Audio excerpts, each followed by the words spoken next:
প্রবেশকারীদের আশ্রয় দেওয়ার মতো গুরুতর অভিযোগ উঠেছে কুখ্যাত সমাজদ্রোহী মামুন মিয়ার বিরুদ্ধে।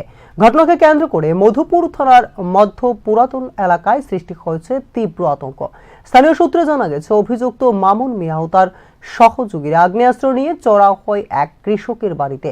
হামলার সময় বাড়িতে ব্যাপক ভাঙচুর চালানো হয় এবং প্রাণনাশের হুমকিও দেওয়া হয় বলে অভিযোগ করে সংশ্লিষ্ট পরিবার। মামুন মিয়ার বিরুদ্ধে এর আগেও একাধিক সমাজ বিরোধী কার্যকলাপের অভিযোগ রয়েছে, কিন্তু উপযুক্ত পদক্ষেপ না নেওয়ায় তার দৌরাত্ম্য ক্রমশ বেড়েই চলেছে বলে অভিযোগ স্থানীয় এলাকাবাসীদের।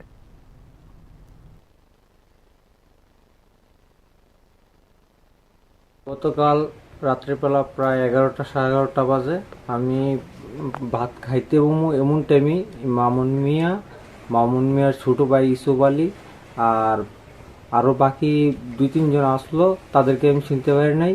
তারা এসে আমার বাড়ির ভিতরে মানে কুচ্ছু না জিজ্ঞাসা করেই তারা বাড়ির ভিতরে হামলা চালাইছে। দাও সাও নিয়ে এসে পিস্তল লয়ে এসে আর এসে তারা হামলা চালাইছে। তা আইয়া আমার রান্নাঘর সব কিছু ভাঙছে।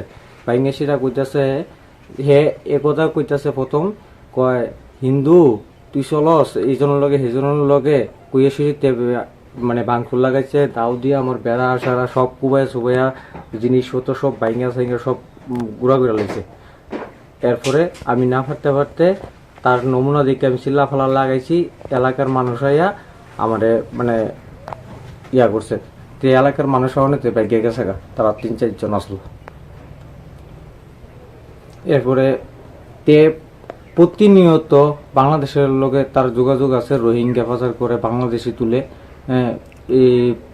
তারা আমার মনে হয় খুবই সম্ভব ওরা বাংলাদেশি লগে লইছে আমার বাড়িতে যাতে না চিনতে পারি এরকম ভাবে তারা অচেনা মানুষ লইছে, সেটা আমরা লাগাইছে।